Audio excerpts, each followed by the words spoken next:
Do I still got my audio? Okay, there we go. Hey y'all, and welcome back to another fan mini episode of Catch That, where we get to know our friends through their favorite R&B songs. I am naturally Alise, that's my brother, JR. and we are the R&B representatives. And today we are welcoming somebody whose name you see on every episode of Catch That Mini, and it's the dope MC, producer.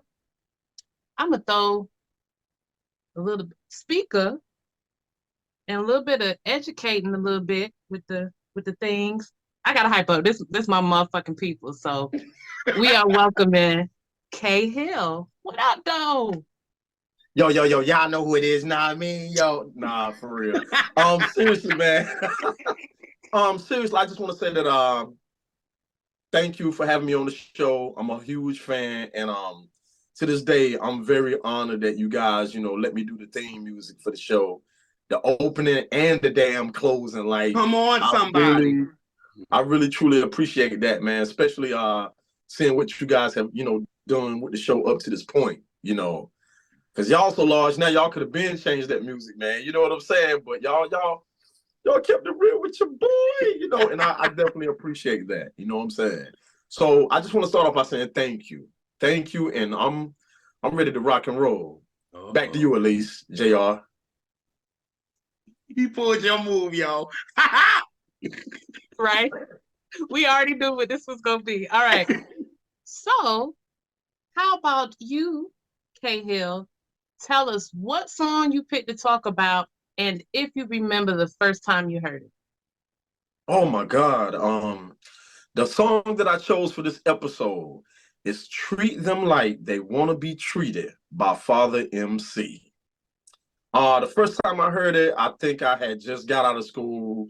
I was looking at I want to say Rap City, but it might have been Video Vibrations. Only the real ones remember Video Vibrations. Yes. And yeah, that was the first time I heard that song, and I knew it was different. I knew it was way different and whatnot, from not too different from, what I was used to, but it was real mature. I wasn't into, and oh God, I hate to bring this up, man, but I have to, man. My favorite rapper of all time is Big Daddy Kane. But when Big Daddy Kane started doing like grown folks music while I was still a teen, it kind of confused me a little bit. You know what I'm saying? Father MC was like a derivative of Big Daddy Kane, and that's no disrespect to him or Uptown, or anybody working at the label at that time, but every label at that time was trying to find their version of Big Daddy Kane. Yeah. But and a lot of rappers at that time, they try to mix R&B with hip hop. Some of it was dope, some of it was forced. But this one right here, this particular jam felt so authentic. It had a choreography. It had like elaborate R&B chords. Like I thought Teddy Riley did that joint because it was that elaborate. And the lyricism in it, man, like he wasn't talking, from a standpoint of I'm the man. He was talking from a standpoint of being vulnerable. And with as much machoism as it is in hip hop, like you never really hear cats, talk about being on the other side. MC Shan, Left Me Lonely was like that, but it wasn't too many songs where the fellas are putting themselves in like a vulnerable position. And the reason I brought it up though is I had a DJ a 90s bass party one night, and I threw that joint on, and cats lost their mind. I'm talking about came over to the DJ booth, started, just stop everything that they was doing, man, and just, how you hear that song, and you put your head down, you shake your head, you start thinking about, everything that was going on in your life when you first heard that song, Cass was doing it at the DJ booth, man, because I put on Father MC, dog. And that's what, y'all been asking me to get on the show for a while. And I'm like, okay, you know what? Like, I love R&B, but anybody who knows me, man, they know I'm hip hop to the core. but I do love R&B. You know what I'm saying? But I'm like, I ain't gonna sell out to the core. I'm keeping it real. No, I'm being cliche right now. I'm being funny, but you know, I really, really, really specialize in hip hop and whatnot. And I'm like, okay, if I get on this show, man, they're gonna eat me alive. So I gotta come with something that's gonna, you know, kind of blend the best of both worlds. You know what I'm saying? And I know I'm talking a lot, but I'm gonna make my point in just a minute. My initial artist was gonna be Heavy D. But Heavy D, it's too easy. You know what I'm saying? It's too easy. And one thing I noticed about the R&B representatives, you guys really go for the underappreciated. You know what I'm saying? Like the true underdogs and whatnot. That's the one thing that I noticed about you guys. And you guys don't really just go for the artists. Y'all go for the composers. Y'all dig deep. I like where this is going. I like where this is y'all going. dig deep into it. Y'all really dig deep into it. And I'm like, okay, so I can't come with somebody that's like obvious. I gotta come with like a dope underdog that's underappreciated, but was very necessary. You know what I'm saying? And I feel like Father MC was very necessary. You know what I'm saying? I'm not sure how deep into the discography that other people gotten, but he got at least 3 solid projects under his belt, like solid. And the music is still relevant today. Like if you get on the road, man, you just want to have a good day, man. You want to feel good and everything. But throw on some Father MC. Throw on some Father, man. You know what I'm saying? But before I go deep, deeper into, what I want to talk about, do y'all have anything to say? Because I've been at it right now. I've been going at it right now. You know what I'm saying? Say it, JR. That's what you waiting for? You waiting for me to do this? Well, I'm waiting for y'all. Since she waiting for me to do this, for me, when I heard this song, right, it was Jodeci featuring Father MC for me. Because I'm the R&B head. You know what I mean? So I'm focusing on that because y'all know, we all know that there's the 5-minute and 47-minute version, and then there's the 5-minute version. I didn't know that. You went hard. See? That's what I'm saying, bro. Because the video version is 5 minutes. And that's when you hear them coming in, treat her like it starts like that. But if you hear the extra long version, KC is going off for like a minute. There is a different version. You're right. And You're then exactly then the hook comes in, and then Father MC comes in. So the first version I heard was that. Then I saw the version. So I was like, wait a minute, who is these guys? Because we didn't know them yet. We did not know who Jodeci was yet. And it was just like, whoever this guy is singing, he from the church, for real. So that's what's captivating me. And then, again, my dad's a big hip-hop head. He wasn't really in the Father MC, though. But at the end of the day, my mom was, because of the samples being used from Father MC. And we're going to talk about that, too. She's a sample head, so she's hearing a lot of this. So she's like, I know this. So I'm learning that from her. So a lot of these songs, I'm like, and my pops would be over there, be like, I don't like that nigga. Like, nah.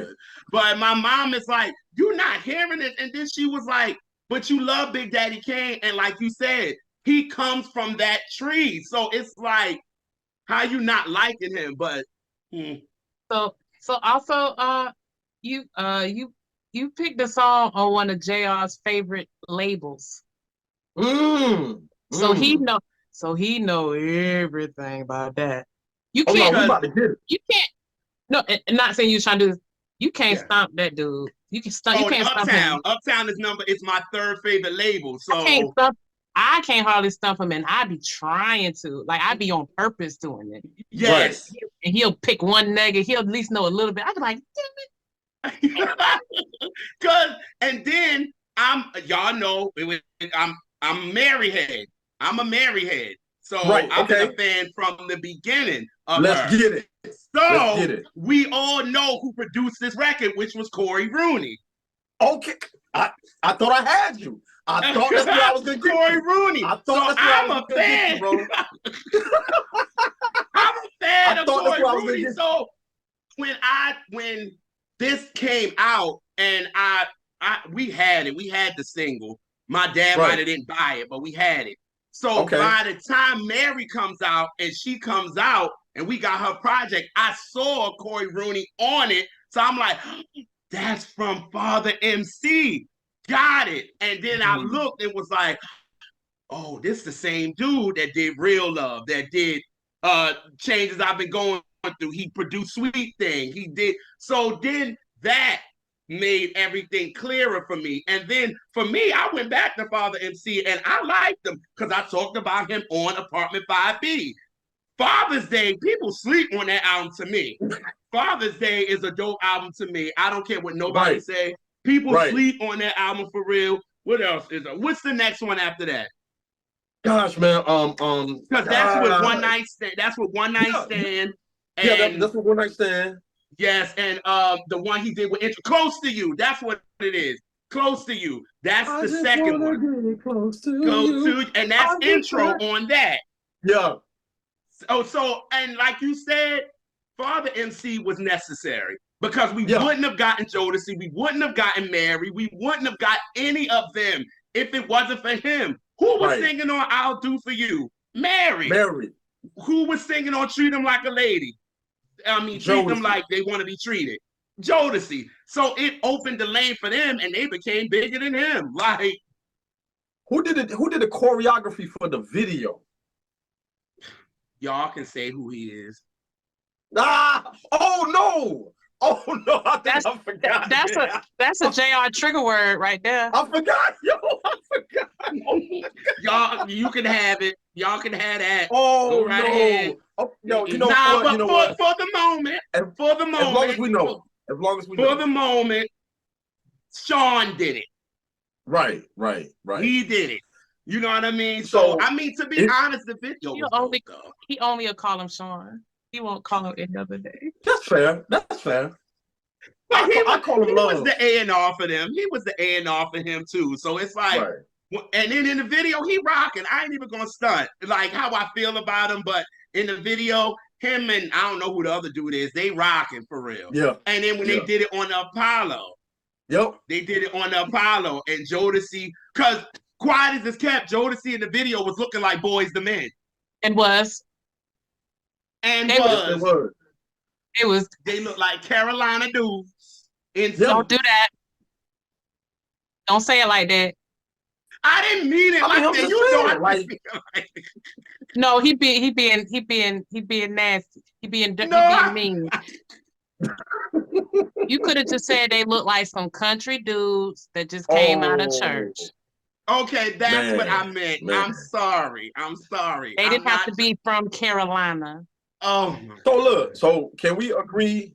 That Father MC was like the guinea pig for what was to come? Like he was like in a way you looking at it now. If you look at it now, it does look that way. But I don't think they were thinking about that because by the time when Mary was on I'll Do For You, they still didn't know how to market her. So she wasn't even a peripherals then. This is 1990. Jodeci might have was because, you know, then hip hop is becoming big. It's starting to become mainstream now. And it's like Jodeci is like, I think Andre Harrell and all of them was like, how are we going to introduce these dudes? How are we going to do this? You know what I'm saying? So I think maybe this was a nice introduction to them, but I don't think they thought it was going to be for Mary and them. But if you look at it in the hindsight now, it's like, well, damn, if Father MC wouldn't have been, they wouldn't have been no Mary, wouldn't have been no Jodeci. We wouldn't have been able to know who they were. You know what I mean? Exactly. Like, but it seemed like, you know, with Bad Boy, it seemed like they took the same style with them from, you know, the Father MC style. You know, it's like your boy took it with him. It might have been his style the whole time. He might have been the stylist. You know what I'm saying? But it's like he took that and took it with him. You know what I'm saying, to Bad Boy and continue that feel and expand it on it and whatnot. He did. You know, he did. But I ain't gonna lie about that. He did. No, I agree it's like, yeah, for sure. He took that to Bad Boy for sure. Yeah. For sure. Right. Because he gave that kind of swag to Big. Right. And then after that, it was like, how did he, then we ended up knowing who Total was for being on Juicy. So it's like, he used that same formula. Then we didn't know who Faith was, but he put her on the One More Chance remix. So we were able to know who Faith was. It just went down the line. That's what I'm saying, you know what right. I mean?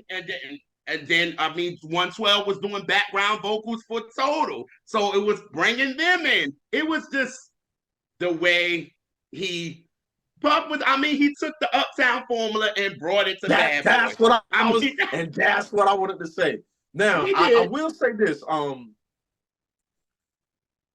Prince Marky D also had it too. Corey did, you know, Corey and him put together some dope material too. You know what I'm saying? They did.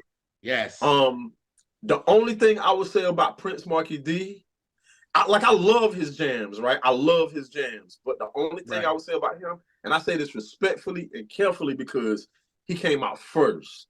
But he came out with the Fat Boys first. He didn't come out as Prince Marky D first. By the time he came out as Prince Marky D, Heavy D was already here. Yeah. So it kind of looked like, you know, Prince Marky D was trying to be another Heavy D. You know what I'm saying? Right. You know, and that's why I didn't, you know, that's why I couldn't go with him. But he also helped produce some of that stuff for Mary, along with you know, along with Corey. But and I don't understand how he didn't how to, you know, they didn't get the proper flowers that I would have thought they should have gotten for establishing that mission of hip hop and R&B. You know what I think it was with Corey Rooney, because he did so much, but I think once he got under the Tommy Mottola bandwagon did he go over there? Because he ended up grabbing Mariah, and then he went to J-Lo. Right. He went to oh yes, he was part of that. So I didn't know that. I had no idea. J-Lo, his credibility, everybody looking at him like, you got J-Lo, my dude, like, come on.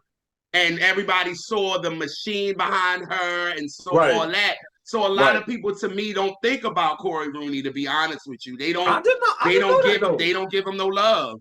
Like you just educated me on that. Like I had no idea that, you know, he went that way with it and whatnot. You know what I'm saying? That's why I come to you guys, because man, y'all know the background, man. Like, God, man. I mean, if you think about it, it's a lot of players that were in Uptown and Bad Boy that were big parts of these of the Uptown and Bad Boy legacy. Right. That no one mentions not that they don't mention their name, they don't know their name. Like they don't care to know. It's like they kind of got pushed under the rug, and you're like, oh, so and so did this, and that person maybe pushed the button or was just an A&R or something, but you're thinking of that as the producer or the writer. Right. That's all of that. Yeah. Okay. Before then, it was like, because now when you look at the singles now, you will see Father MC featuring Mary J. Blige. We didn't know who the heck Mary was, so they didn't put it back then. It was not on there. It was just I'll do for you, and that's it. And One Night Stand. Now it's featuring Mary J. Blige. I think back then it was Mary Blige, yo. Wasn't it just Mary Blige?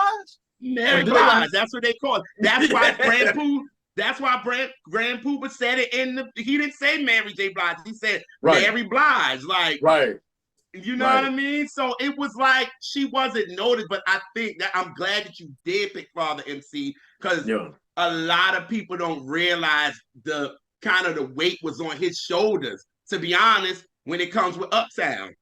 Because it was like you said, Hev was Hev. You know what I mean? Hev was Hev, and he had Teddy Riley as his go-to guy. And Eddie F. He had Eddie F too, yo. And he had Eddie F. Yeah. Father MC only, like, he was kind of carrying on his own. You know what I'm saying? As far as being his own thing. And for his record to do what it did, it was just like, oh, all right, we got something. You know what I'm saying? But then it seemed like after Jodeci blew up, after Mary blew up, nobody cared no more. Nobody. And I'm like, to me, that's a little unfair, because I'm like, you can't speak of any of their careers without talking about Father MC. They do it though, bro. Like, they do it. You know what I'm saying? And rap was changing. Rap was getting like so rugged. You know, at that point, and Where would he have fit? see, that's the thing. That's what in my opinion, that's the difference between Father. When you try to compare him to Cain or whatever, you know, it's always gonna be a comparison. Two dark-skinned brothers, both their names is similar and whatnot. But see, the thing with Cain was stuck between a rock and a hard place because, you know, he wanted to do like the R&B based jams, but people know him for being like one of the top lyricists too. So he had to, you know, he had to find a sweet spot and whatnot. Father could focus solely on being, you know, that ladies' man. He could focus solely on being that. But try to dabble with the, you know, the hardcore stuff a little bit, but you know that you know, and he was the ladies' man. You know what I'm saying? That's what happened to him when that album came out. What was it called? Sex is Law. That one, the '93 album. Up? Yes, 69 up there. Yeah. Yes, that's the album to me when he started to kind of be a little bit too street. Right. And this is the time where it's like, now you got Snoop that's with Doggy Style that's selling damn near 1 million copies in the first week. They looking at you like you corny now. Like they looking at him like had Wu-Tang showed up yet? Wu-Tang was already out. Okay. So it was like, this is 93.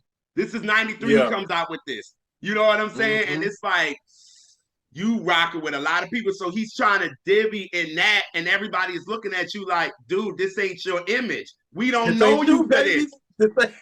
We don't know you for this. And then you trying to do this stuff, and it's like, nah, we don't believe you, homie. Like, nah. And that's what Big Daddy Kane happened to him too. So you know how your industry, you know how music in generally, but particularly rap, you can't, who you came in as, that's kind of who you have to stay to be. It's hard to switch lanes. It's not impossible, but it's not probable that it's gonna work out. You know what I think the problem is? It's like, you could switch lanes, but you can't go back after you switch. You know what I'm saying? Like, after you done went to this side, and then you try to come, okay, like, if you started out street, and then you get on some R&B stuff, and then when the culture shift back to being street, and you try to go back street, they ain't gonna let you come back. Like, they're not gonna let you come back. I mean, but didn't it work? But didn't it work for LL though? Kind of. Because people didn't sort of in that category, yo. But he's an exception in so many ways that gotcha. He's not a good example to make for that, because his career, no one has his career. Right. Even his ladies joint sounds street, yo. Like, it still got an edge on it that just. I got you. LL, man, like, because one thing LL, but he always rapped to the ladies. Yeah. Ladies love Cool James. Like, it's in his name. So like I said, he's a very unique example. He was doing both in the beginning. I was just about to say that. Yeah. You know, you had Love, but you also had name anything. You know what I'm saying? You also have Bad. You have Jack the, you know what I'm saying? You have all that too on the same record. True. Like y'all right, because speaking of, he can give you Hey Lover, but they can give you I Shot You. On the same shit. On the same record. The reason you can't put LL in this category is because he'll do the ladies jams, but whoever tests him, he will annihilate them. This man has not lost a battle yet. You know what I'm saying? Like, they'll say crazy stuff like 99% of your fan wild heels, and he'll go back and cook just to show you, hey, you know what I'm saying? Don't get it effed up. You know, like, I'm still that guy. You know, so I don't know. See, with Father MC, nobody tested Father MC like that. No, you know what I'm saying? Like, no. And it was like, and by the time he wanted to change to that, it was like, man, we ain't worrying about you. Now we got Wu-Tang. Now we got this. It's gritty now. But had Sean already been fired from Uptown Yes. at that point. Like, well, Father was still at Uptown. Father was still at Uptown when he was at Sean Uptown with the Sex is Law, because this is when he got Teddy to produce some stuff, Pete Rock produced some stuff, like all them. Puff was already fired by then, because you know his focus was. There's a Pete Rock and Father MC record. Yeah, on Sex is Law. Yes. Yo. See, you thought he was gonna show you up for the RB, and he's showing you up for the. No, like you got. Hold on. There's actually a Teddy Riley and Father MC record. Like, listen to the Sex is Law album. Yes. Because that's 69. Yeah. That 69 sounds like something that Teddy would have did. Very Teddy-ish, ain't it? Yeah. Yeah. So that's when he got all the producers I think he wanted from the beginning. And he got them. But by this time, it's too late. Everybody, it was about RZA. It was about Pete Rock. It was about Primo. Like, these are all the guys now. And it's gritty. He ain't gritty, even though he's from Brooklyn and Far Rockaway. Like, he's a gritty dude, but like he said, the image. So the song he did with Pete Rock is Lisa Baby. Yo, I love Lisa Baby, yo. Yeah. Well, I'm sorry, Alise. What did you say about Lisa Baby? That's the song with Pete Rock. Lisa Baby? No. Oh, it must be a remix. It must be a remix, yo. Okay. Because I know the one on the album was like R&B. The one on the album was R&B as hell, yo. Like, for real. Mm-hmm. The one on the album was so R&B, like it should have been a whole R&B song featuring Father MC, not Father MC, you know, with an R&B hook and whatnot. Right. Another sad point that I want to bring up. This one y'all probably cut me off right here, but I'm gonna go ahead and be transparent. Okay. A lot of the records that was sampled on his albums, I heard his records before I heard the original version of those records. Ain't no wrong with that. Okay. This way you might be disappointed in me though. Well, I want to thank you. I've been close to you. I've been trying to get close to you. When he rapped over, I want to thank you. I want to thank you. Yeah, Lisa Myers. Yeah. Right, Lisa Myers. I heard Father's version first before I actually heard, Lisa Myers, version. I heard Father's version of he rapped over Fat Rat. You know what I'm saying? I heard that before I actually heard Fat Rat. But you know what I'm saying? There ain't nothing wrong with that, though. I feel so bad though. I'm like, yo, especially getting those like a Fat Rat, because that's more of a kind of like borderline underground jam. So yeah, you know what? You're right. You're exactly right. What is that? Because I mean, that's Fonda Ray. Yeah. That's how I ended up learning songs, to be honest with you. Like, that was my way. Like, and I wish we had that now where these kids can understand, like, these songs you hearing and these samples ain't new. You know what? Now that we found love, I heard that in before I heard OJ's. So did I. Like, for real. And I grew up on that stuff, but you're not gonna hear every song. But the thing about that, the thing about that, though, it makes you appreciate that song much more though. After you know the original records and you go back and listen to how they flipped it and what they turned it into, it made you appreciate it that much more. Yes. And he just had a couple of records like that where I'm like, wow, like after I heard the original version, I was just blown away. Even though, look, they didn't do much. They didn't do much. They just looped it. You know what I'm saying? Oh, you said it. I didn't. You said it. Even though, but it wasn't.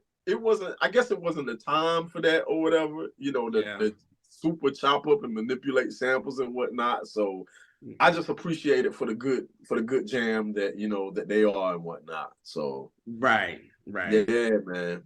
But yeah, that was my contribution to the R&B representatives and whatnot. You know what I'm saying? And I don't know, man. That was just that was a fun era for me, and I still throw it on every now and then. And I think I really became more of a Father MC fan when I found out he was dating Teresa Randall, because back then Teresa Randall was just like she was that girl. Yes. Right. And I'm like, bro, you the man for that. You know what I'm saying? Yes. Yes. Yes. I was bugged out when he pulled her. I was like, I was too, bro. I was like, wow, because yoga. Because this thing, I think he pulled it like after all the stuff. You know what I'm saying? Like, after the fanfare and all that stuff, man. Like, to make a move like that, I just thought that was dope. And it added to his image and his charisma and stuff like that, man. But I'll say this right here, man. It was very, very necessary. You know what I'm saying? Now, it wasn't necessary for the industry to get oversaturated with that type of stuff, but I think him as an individual artist was very, very necessary to Uptown. You know what I'm saying? Oh yes, I agree. Yeah. I totally agree. Totally agree. Damn. See, I knew this was.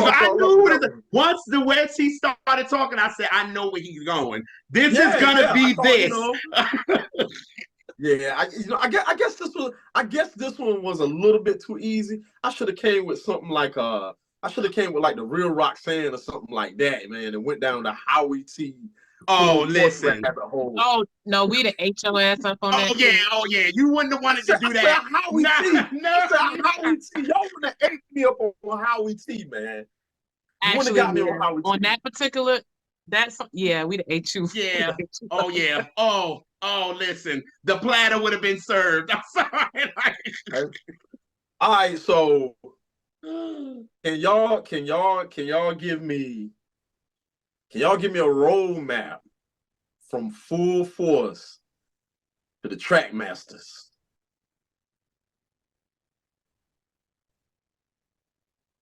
Ooh.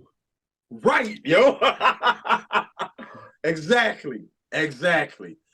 I'm gonna put it like this, yo.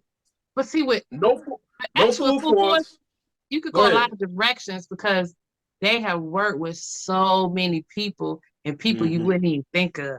Right. That's later like the layman. That's later down the line. I'm talking about no. I'm talking about then. Really? I'm talking about Gather, get up. That now like who? Like who? Oh, Don't do that. Don't do that. Like no. No. I know they work with Full Force. I know they work with Lisa. Cheryl Pepsi Riley. Wait a minute, Cheryl Pepsi Riley. Yes. Right. Yep. Yeah. They did. Yep. Yes. UTFO. Yep. Dr. Ice of UTFO, of course. Gosh. Full Force. That's all I got, yo. They work with Patty. They work with well, then down the line, they started working with the white group. Down the line. That's what I thought y'all was talking about, like the pop groups and stuff like that. I'm like, yeah, that's not fair right there. That's just not fair. I'm talking about the Full Force, Select Records, Howie T, Chubb Rock era that led to the Track Masters, because Chubb Rock started working with the Track Masters like right after Howie T. You know what I'm saying? The Track Masters later on started working for Bad Boy and whatnot. And then they kind of ventured off into, their own thing and whatnot. You know what I'm saying? Yeah. I try to, I'm saying, piece of the you know who I want to see a good interview on? And I don't think I'm gonna ever get to see it, because I still haven't seen it at this point. I want to see a real good, elaborate interview with Herbie Love Bug, yo. And I don't think I'm gonna ever get that, yo. Oh, that would be so dope. That would be so dope. I would kill for that right there. You know what I'm saying? So you sent me down the rabbit hole, and I cheated because now I want to see who I forgot that they work with. Let's get it. Outside of the ones you already named. Okay. And I can't believe I didn't think of this one. Samantha Fox. I don't remember Samantha. Who's Samantha But that was Fox? their first delve into the white pop star. So that wasn't just no later thing. That was in 87. What did she sing? I want to have some fun. Yeah. Naughty girls need love too. I gotta look this up. I probably know this. I probably know the jam. You probably do. They were. Yeah. Yeah, I probably. It might be familiar. It might be familiar. It's not just off. Be like, oh yeah. Right. I just remember the music video. When you see the video, you might remember. What was it? One of them MTV videos? It was a very full force video. I was about to say when all you could watch was MTV. BET hadn't came yet. You know what I'm saying? Yeah. They worked with LaToya Jackson, the Weather Girls, James Brown. I'm not talking about the later James Brown in '88. You ain't talking about I'm the real super bad. Can't nobody good enough to take the things I have. That's you ain't talking about that James Brown. Okay. Jasmine Guy. Yeah. They did Try Me. Yep. Ex-girlfriend. Who? Girl group. Ex-girlfriend. They work with Ex-girlfriend. Wow. 91. Damn. I remember the girls. Y'all remember the girls? Oh, Albie Shore Group. Yes. That was Albie Shore Group? Yes. GYRLD? Yeah. Wow. Did not know that. That's why I'm here. That's why I'm here. So yeah, that's something. But yeah, that's so it ain't no getting over on you guys. Wow, man. Sometimes so educated. Yeah, we don't know everything. Full of knowledge. God. Gosh, man. Yeah, I thought I was gonna hang y'all up tonight, man. I was like, nah, they right there rocking with me. See, I'm an Uptown fan, so it was Because usually I board a resident hip hop, but if it's on certain labels, right, then JR knows it because it all links into the R&B, right? Because they're label mates. So right, yes, yeah. So so that's why I kind of knew this was gonna jump down a rabbit hole because I was like, that's why I did it. That's why I did it. You know what I'm saying? I mean, we love a rabbit hole though. Yes, I can't go deep into like Father MC history. I can't say some stuff like I heard some things like Grand Pooh used to write for him. Big Sean. I mean not Big Sean, but Lil Sean used to write for him. You remember Lil Sean, right? He keeps on my chest. Yes. For the very first time, he sampled it After 7. Yes. Hook and whatnot. Yeah, I heard some of that and whatnot. Lil Sean is very important too. He's like in between. He had a song called Dom Perignon that was right in between the Uptown and Bad Boy, like right there in between, kind of meshed it together. You know what I'm saying? Just listen to Mary's voicemail. All these people that you just named is on Mary's What's the 411 intro. Lil Sean is on Mary's line? Wow. Yes. He was like, hey, what's up? This is Lil Sean. Wow. Hit me. When you get in, yes. All these people he's talking about is on the intro of Mary. Let me tell you something, man. Lil Sean got one of the greatest Instagram pages ever, yo. Like his commentary is so Instagram. His commentary is so crazy. Like it's like reading a novel, man. It's like he the Donald Goines. It's like he the Donald Goines on Instagram, man. Like he'll take a subject, man, and break it down so intricate, man, that it just make you just think about a lot of stuff.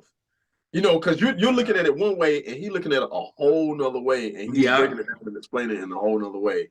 And I just I'm sorry, y'all. When I get a favorite era, I get a. We love it. We love this. God, we love man. this. This is awesome. Yeah, we made this show so we can sit and do shit like this. Yeah. That now we know what we trying to do, Alise, with regular Catch That. He just made this so easier.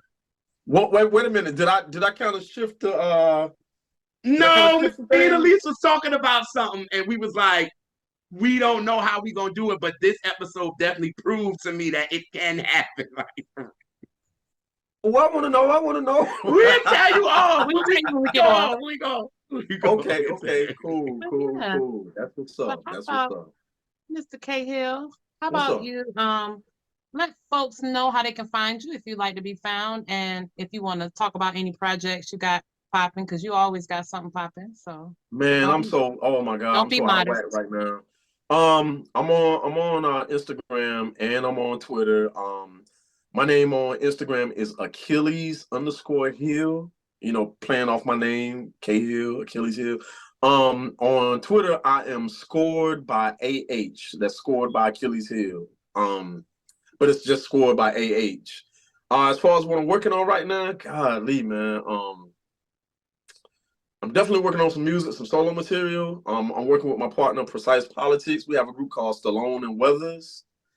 Yeah, I am a part of 2 different podcasts right now. I don't know how it happened. You know, I kind of got asked at the same time. I'm a part of a podcast called Hip Hop Beats and Things with a brother named Finster Bundy. He used to be a part of Black Moon actually, from back in the days, right before they got down with Duck Down. He was like the second official member of Black Moon. We have a podcast together where we interview different artists that I have relationships with that have great stories and whatnot. We try to go every week, but some weeks, you know, whoever we interview might pull out and whatnot. You know what I'm saying? So we have to, you know, we have to get enough episodes on our belt and splice up enough material where we can kind of keep the content going. But we're on our 4th episode right now, and people have been giving us a great response. And I didn't think I'd be able to do anything like that ever in my life, because I'm just like, okay, I'm camera shy and all that stuff, you know what I'm saying? But people really responded to it very well. The other podcast I'm working on is called Rhythm and Tech, that I'm working on with my friend John Mullins. He's very techie. He's a very techie guy and whatnot. And you know, I'm music, so we'll come together and we'll talk about different apps and programs and softwares that you can use to kind of help you, you know, to kind of lessen the responsibilities of what you have to do so you can have more time to be creative. And then we just started bringing guests on the show who working, you know, who work in the tech field, but they also like do music and whatnot, and they tell us how they blend these worlds together and whatnot. And we're on our 6th episode of that. We do come with something every week. If we don't come with something one week, we got something to fill that gap in and whatnot. But what we do, we trying to bring in guests now that kind of bounce between both worlds and whatnot. And we try to get them to explain, you know, what they do in their career and how do they utilize that, you know what I'm saying, with music or entertainment and stuff like that. You know, we're just trying to do something a little different, you know, than just bringing on somebody talking about what they used to do back in the day and all that stuff. Like, we really trying to have something that can help people along too. You know what I'm saying? Right. And what else am I working on? What else? Just trying to live, man. God. Okay. Just trying to live, but nah. I also DJ as well. You know, I'm not doing anything regular with that because that took a lot away from my creativity and whatnot, and with the other things that I have going on. But you best believe when duty call, you know, I'm ready. You know, so yeah, man. That's, you know, brother, just staying busy and not even on purpose. It just panned out like that. I'm blessed. You know what I'm saying? Yeah.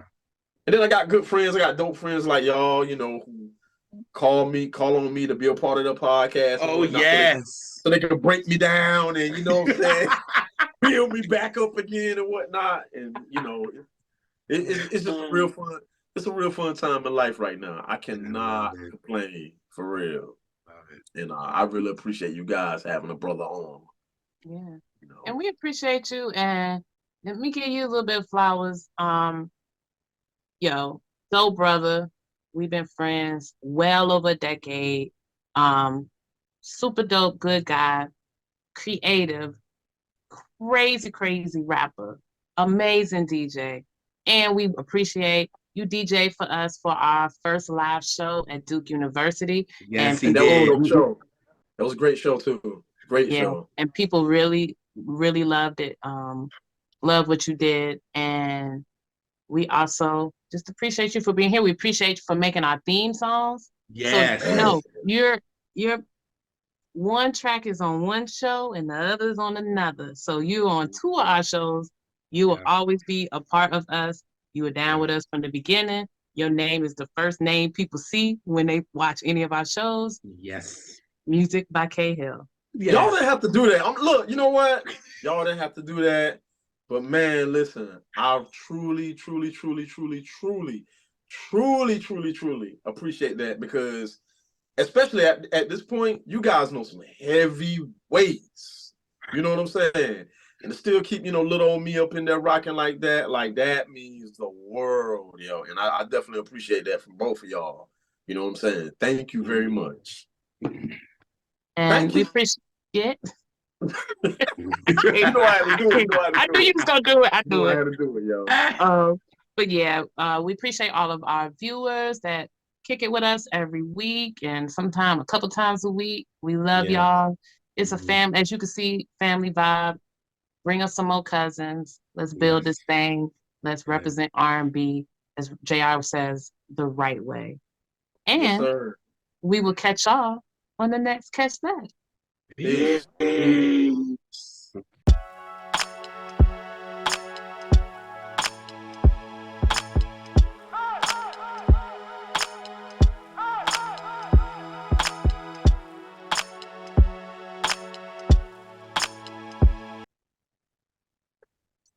Yeah, we got it.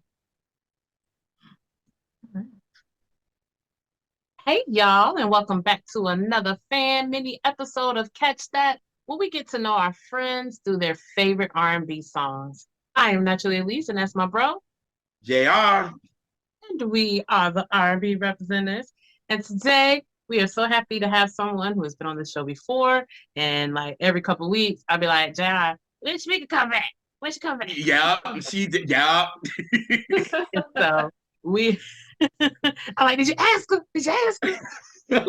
Now this is one I could have asked my damn self, but yes. I like to bother JR. I like to bother him. But yes, it is Miss Shameika from Check the Rhymes TV and about a million other things. She out here, y'all. Hey, well, girl. thank you for having me back. I felt like I need to reach out to see if I could come back because I got another song, but then I was like, well, I should just wait. No. Yeah, we got a few people that be on the show every few weeks. Hey, come on, we don't care. Okay. Hey, Chastity, hey, girl. I'll be back with the other ones on my list. Like, hey, yeah. But yes, we are so happy to have you. And for people who may not have caught your last episode, could you tell us a little bit about yourself, as much or as little as you'd like to share? Sure. When you just said, hey, y'all, I was like, I always introduce my show. Hey, y'all, you can tell North Carolina in the building. But I'm in North Carolina, and I'm the host and executive producer, the janitor and everything else at Check the Rhymes TV. And you can find me on YouTube. And then I also have the mofochronicles.com blog. You can find me on social media under Mofo Chronicles, like everywhere. And you can find Check the Rhymes on there too, but it's also on YouTube and on Zonify, the app Zonify, and Zone TV in Canada. And I'm like, where else? Just Google it. Better. Right. Yes, but I'm interviewing like some of the same celebrities that you guys were talking about over here, and then some that's like some actors, actresses. Today was like an actress and a writer from the UK about a period drama. So you never know what you're going to get on Check the Rhymes. Yes. Yeah. Oh, how about you tell us what song you chose to talk to us about today, and if you remember the first time hearing it. Oh, you don't know I'm old. Oh, okay. The song I picked is Pink Sky by H-Town.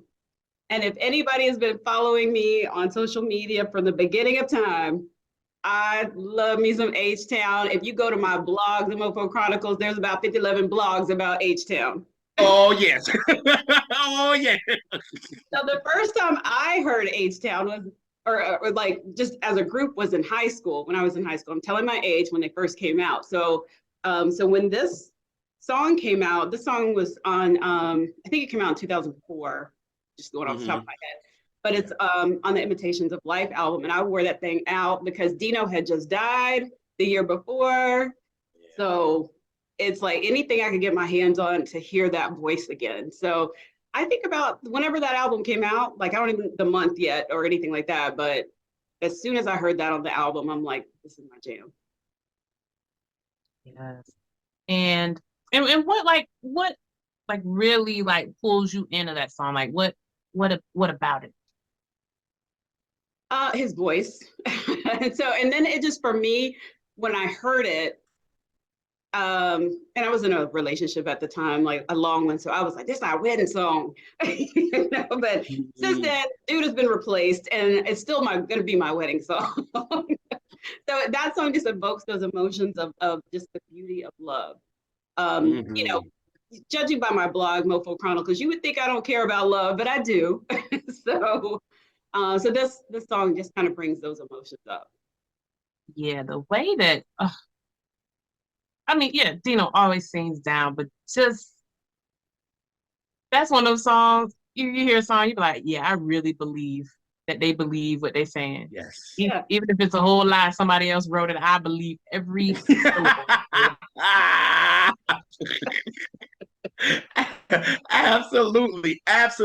Like, it's so crazy because this song I didn't know about at all. And I got onto it like 8 years ago. Yes. Ain't that a shocker? Because again, when somebody I think it was on Twitter, Shameika, it might have been you. It might have been you. Was like, yo, did you hear Pink Skies? And I'm like, by A-Style? And they like, yeah.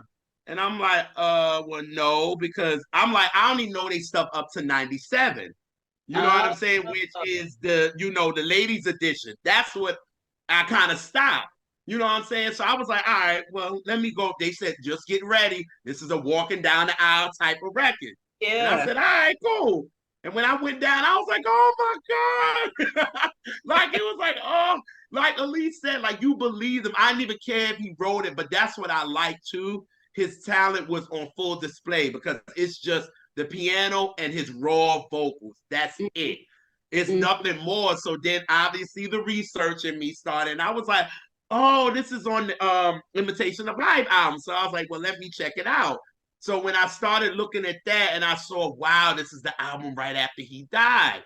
And I was like, oh man. So listening to the song and knowing that he passed with his fiance and the unborn baby made it. That part. Oh, yes. It made it even like you knew, like he was talking to her and they were eventually going to walk down the aisle together. So it was just like, it was that more touching to me. And I was just like, wow, like and then I'm like, wait a minute, this is 2004 and D3 and DIno sound just like he did in 1993. I was like, that voice ain't going nowhere. I was like, that was a gift, a God-given gift. And he sounded the same because after people get a little 10-year now, them voices be a little weak.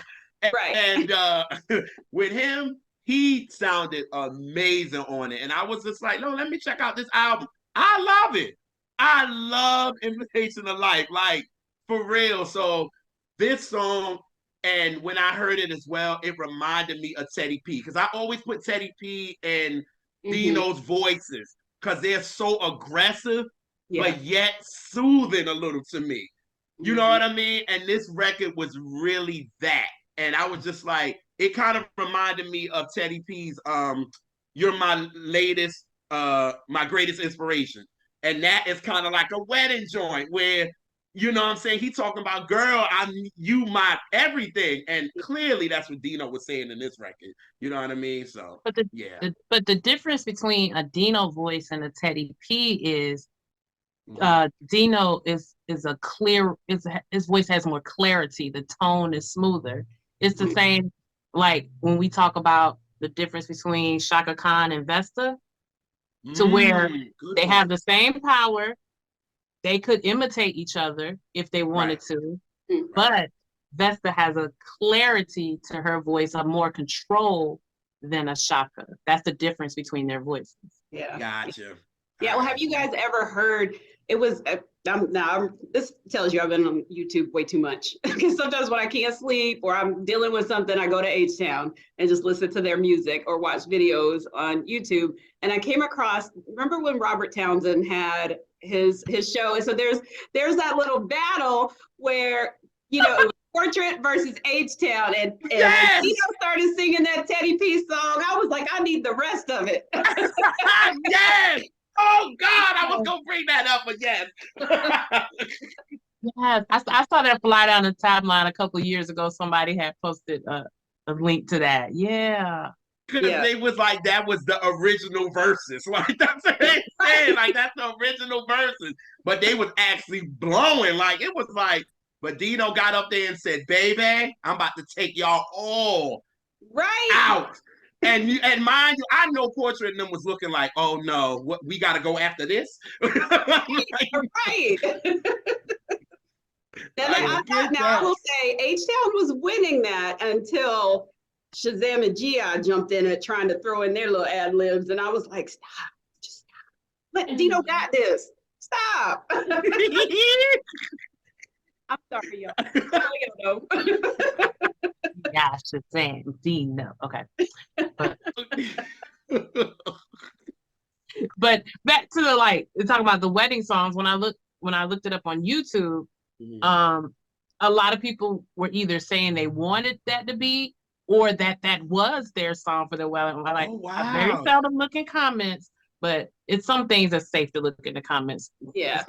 Especially if somebody, an artist that passed, like those are a little safer in the comments. Yeah. Well, I actually had asked G.I. and Shazam when they came on my show about the song. And so I went back and I had to, because I forgot, because it was a while ago. So I went back just to see the segment, and they were saying, because all these years, because of the live sound, it sounds like there's an audience, all that stuff. They didn't record it live. And I was like, I thought y'all was in a whole theater, stadium, something where y'all recorded that. So no, they said they just added that to the track because they wanted it to give it that intimate, they were at a concert kind of type of feel. And they did always it did set out to be that wedding song, because they were like, people sometimes at weddings wanted them to perform emotions, and they were like, that's fine and all, that ain't really a wedding song. It's not. But so that's why they came up with this one. And so, but yeah, I was thrown by the fact that, because in my head, when I listen to it, I'm always like, dang, I wish I was at that show when they were singing that. Because he's responding to the crowd, you know, Yes. somebody says, I love you, Dino, and he says, I love you too. And I'm like, well, who? Were they tricking me? But the version, and JR told me to ask you this, there's a version on YouTube, and it's like 5 minutes. It's almost 6 minutes long, but this album one is less than 3. Yeah, I've noticed that. And I meant to ask them that, and I totally got thrown by that live thing that I totally forgot about. Yeah. That. I don't know. I can't remember if there was. I don't think there was a deluxe Imitations of Life, because and Imitations of Life wasn't even finished when Dino died. Shazam stepped in. Trying to watch my mouth. Shazam stepped in to fill in the blanks with the vocals. So. Gotcha. You can tell there's some spots. Oh yeah, absolutely. Because I'm like, Dino, don't do that. No. But I can't remember if there was another version of the album that came out at that time or a little later, or if there was maybe on the they've come out with songs here and there over the years, and then they eventually released some of Dino's music, but I don't even think that the longer version is on there. Yeah, that's pretty weird. That EP. Because that was the version that was sent to when I got sent that. I got that damn near 6-minute version. Yes. So when I started listening to Invitation to Life, I got to that and it was only 2 minutes, like two and a half. And I'm like, well, why they cut it? Like, that song is one of the highlights of the damn album, to be honest. So I'm like, it is. You know what I mean? And DIno just passed. You would think y'all would give us the whole thing. You know what I mean? But yeah. It could have a single? No, I don't know. It wasn't a single, but I also wonder now that you've asked that, because when I asked if some of DIno's stuff that he had recorded was ever going to be released, Shazam basically made it sound like there are legal issues. So like there are only certain things that they could release. So maybe that was part of it. I don't know. But then how do you get the extended version with somebody leaked it from somewhere? Maybe it might be a leak. Yeah. Maybe it might be a leak. Well, thank you to whoever leaked it. We appreciate you. Thank you. Because we just did our episode on Brownstones from the Bottom Up. And they did their last song, which is a favorite on my album, is Half of You. And it's just the piano, Gordon Chambers and them. So this song, I just like that. Like, so when he did this, I thought maybe they did this in the 90s or something, at a 90s concert. So you just threw me for a loop saying that it wasn't live, like he's in the studio doing this joint. Now that's talent. Now that's some talent to make it seem like you're like, because I'm thinking, shit, I wanted to be at that show my damn self. Right? The whole concert in my head, like he got this nice white piano. Right, you know what I'm saying? Check the scene, you know what I mean? Got my feelings hurt real quick. Like, no. And honestly, after watching Unsung, seeing that he recorded a lot of stuff at home, I wonder, like, because I don't recall hearing Shazam and Gia on that track at all. So I'm wondering if he was just at home in his home studio or little room or whatever he was doing and just doing it, because that just seems like something he would do, I guess. Yeah, because the background vocals is him too. So it's like, it's all him. So it's just like, sounded so dope. That dude was a talent, I swear. Yes, underrated. So Shameika, I have to tell you the story of when I met H-Town. Don't you tell me you met DIno. So it was in the year of our Lord, either 93 or 94. And me and my mama, it was late night, we were at, well, it was at night, and we were at Wendy's, eating inside Wendy's. And we just eating, and my mom looked out the window, and she said, and so I was in the 8th or 9th grade. I said, what the hell is a H-Town? And I said, what? And I turned and I saw the bus. I was like, oh my God, it's a group. Like, okay. And then, and so I'm all like, shy, so like nervous when they come in. And my mom was like, hey, are you a group? My daughter likes y'all. And they came over and talked to me, gave me a hug. It was very nice. Tell me you have a picture. It was the year of our Lord, 1993 or 1994. And people didn't just carry around cameras like that. Like, you got a point. With no camera phones. We just in Wendy's. We probably had on some bullshit. We was running out of some food. Yeah. Well, this though it wasn't like we was at a concert and you bring or on vacation or something. No, we were just at Durham, North Carolina, sitting in the Wendy's. Was he short? Was DIno short? Please say no. I don't remember. I was a kid. I'm short now. Everybody taller than me. I'm 5'3". I didn't get to I saw them, but I ain't. Well, I saw them live. Like it was a whole concert at Carowinds.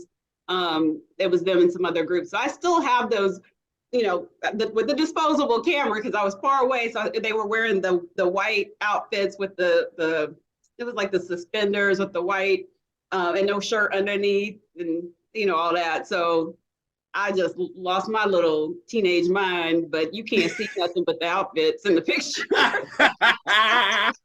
Yeah, They was always a part of like that Super Fest and Budweiser Super Superfest with them and SWV and all them heads. Like there used to be the stuff doing that. Like the 90s, everybody would be on the Budweiser Superfest, like always. And I always wanted to go as a kid. And my mother was like, well, what the hell you know about a Budweiser anyway? And I'm like, ain't you drinking one right now? So you think I would know? And she like, oh, well, you got a point there. Right. See, I had a mouth then too, y'all. So I'm just. But shout out to concerts at amusement parks. Yes. Because I remember I went to this show at Emerald Point. It's a water park in North Carolina, and it was, and you might not remember the groups. And this was on 2 separate occasions. One time, do you remember Perfect Gentleman? Let me tell you, I had their poster on my wall. Are you serious? I was gonna marry. I don't remember his name, but the taller one. I was gonna marry him. And another group I saw, and I wonder if my stepsister still got that. They had a vinyl pressing, and they gave her the Neutrons. Yes. What was their song though? Or was that Perfect? I don't know, but they had a little cute little single. I'm so jealous you got to see Perfect Gentleman and meet DIno. I'm done. And child, we lost our minds at music park. Like all the little girls was following them around. It was ridiculous. But we was like 13, you know what I'm saying? Yeah. Anybody, child. Yeah, I'm surprised my parents let me go to Carowinds because that was required getting on a bus with a bunch of other teenagers to ride down here. And yeah, I was just like, if you don't let me go nowhere else in life, let me go see H-Town. I don't remember nobody else that was at that concert but H-Town.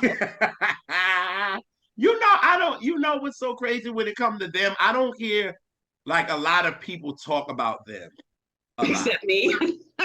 well, yes. But I wonder if it was a case of that your smash single being such a kitschy kind of gimmicky record, even though they were singing down and it's a fun record. But I wonder if people just didn't take them serious from jump because they was with Luke. I wonder if that's what it was. It could have been, because then when you look at their singles after Knocking the Boots, they didn't go as high as the other ones did. You know what I mean? Like the other ones was like top 50 and top, but for us in the R&B world, we loved it. You know what I mean? But that crossover, they didn't get a lot of that. But even though we love Part-Time Lover, we love Emotions, we love A Thin Line Between Love and Hate, which Alise was playing that before we got on. And They Like It's Love. Yeah. They had all the body roll jams, the nasty ones, lick you up. Lick you up, yes. They was the king of the nasty body roll now. They sure Ain't was. nobody got nothing on them. Silk ain't got nothing on them. Jodeci, they was doing it. Nobody. And what made me, they was doing the double time shit too, because they are just like they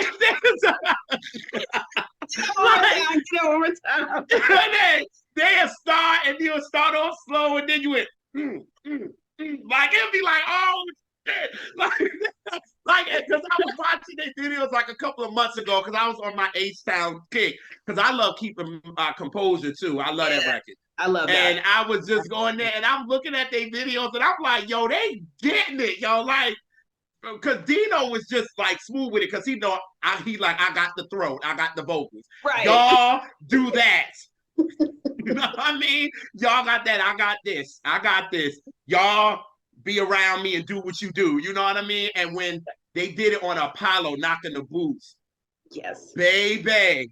Them girls was losing their minds. You hear me? And I'm like, look, so they paying it to the audience. I'm expecting to see, like y'all said, 13 and 14-year-old. Oh, no. There was 20 and over. Mm-hmm. The women was losing their mind. Right. And what's so funny is, and I think I forgot like they were so young. They were. Because what he said They in were. emotions, he's like, but now I'm 19. Right. Yes. But then when he would do it live, he would change it to the age he was. Because I think I watched the footage of his last show that he ever did, and I think he's like, now that I'm 28. Like, yes, sir. And been like, wait a minute. So 10 years ago, you was only this age? Damn. And that's, you know, and so that reminds me, speaking of like just his talent, and I don't know if you came across some of the videos, just like, and G.I. even said, like, DIno would forget the lyrics to their songs, and he would just get up there and ad lib. Oh, and yes. you wouldn't even realize he forgot the words. You would just be like, yes. Yes, because it's a couple of videos on there, and I was just like, I'm singing the words because clearly I know them, and DIno ain't singing the same words I am. I'm like, what is this? And then, but I'm like, well, damn, he still sound good, so keep doing what you're doing. And it's live, so it's like, go ahead. You know? And that's one of the things as an artist, whether you a singer or actor or a host, like you mess up, you just gotta roll with it. Right. It make people you think you meant to do it, or make them think you being silly, or like, cause child, have y'all seen this show? Baby. You take that mistake and turn it into the moment. Yeah. Right. Yeah. And DIno could sing. So that's why he was able to do that. You know what I'm saying? Because if he ain't had no voice like that, you would have been like, now, wait a minute. That ain't the lyrics, DIno. But he's singing so good. You like, shit, keep going. Go ahead. Keep singing. He's saying you're doing. You know who else that reminds me of DIno, and unfortunately, it's kind of the same group dynamic tragedy, is thinking about Kenny Green with Intro. Like, having that power. Like, that's another powerful. But his was even like smoother and more mellow than DIno's, but they had that power. Yeah. Oh yeah. And then and then another thing, it was so many groups did. So it was like somebody had to lose out on the deal. You know what I mean? Like, it sucks to say it, but it was like, shit, you even got people that couldn't even get a knock in the boots. You know what I'm saying? They couldn't even get a record like that. That had them keep doing music. You had some of them couldn't get through. And I think about that a lot. And I'm like, y'all, that's why we need groups, because groups was such the foundation of this. And you had our solo artists that were selling millions and millions and millions, but at least you had the foundation of all the groups having, being the backbone of this. So it was like, it sucks some people didn't get through, but it's like, all right, you know what I mean? Hey, even though H-Town still got classes for real. They got more stuff than Knocking the Boots, even though that's their signature record. But they got songs like Emotions and Part-Time Lover, which freaking, what's his name? Devontae produced that. So you got another group producing another group. That's dope. See, you see how, I'm mad all over again. I was like, girl, I'm angry. Yes, because I'm like, everybody had, even though it might have not been everybody tight knit like that, but at least you had people doing stuff for other people, maybe doing some background for this, and it was kind of a mutual respect. Now it's kind of like, you don't even got that, you know what I mean? And then we don't got a song like Pink Skies. Ain't nobody blowing like DIno saying, girl, you my pink skies. Like, pink skies are shining through. And we ain't got that no more because we ain't got a voice like DIno either. Right. Why was I Googling pink sky? I was like, what does a pink sky mean? You ain't never lie. You ain't never lie. So it means that the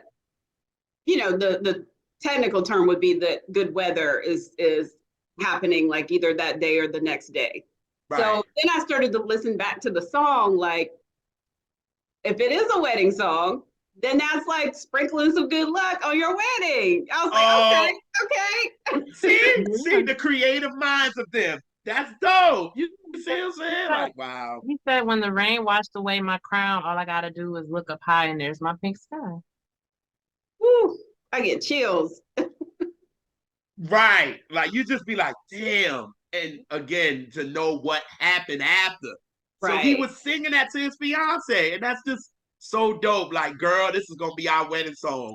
You know what I mean? And you gonna walk down the aisle and this, and DIno probably would have been crying and all this kind of, man. That would have been so dope. You know what I mean? But yeah, even though I would have been hurt that he was married because that was my boo. Well, I tell you, when I found out he died, I was in that. I was working in TV news, and I had just started, and I saw it come across the AP wire that said, you know, singer from group H Town died, and I'm like, do I click on this? Because that's my group. And then I saw it said DIno. I'm like yelling like, no, DIno. And what's funny is my boyfriend at the time, his name was DIno. So everybody's running over like, oh my God, is DIno okay? I was like, oh, not that one.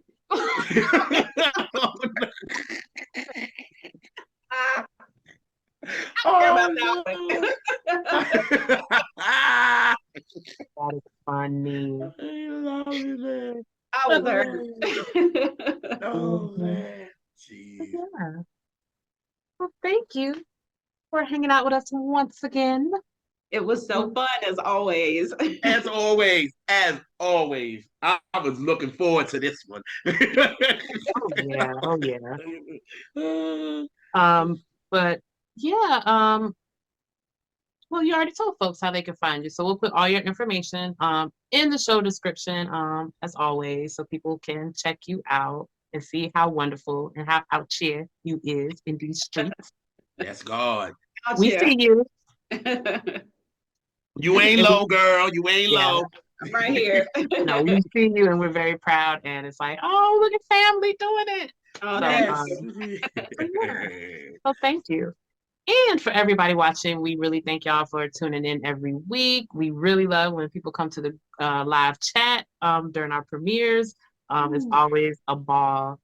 And it's just kind of building community and building family. And we want y'all to bring us some more cousins. So subscribe, like, share, text your mama. It don't matter. All ages. Yes. So we'll catch y'all on the next Catch That. Peace.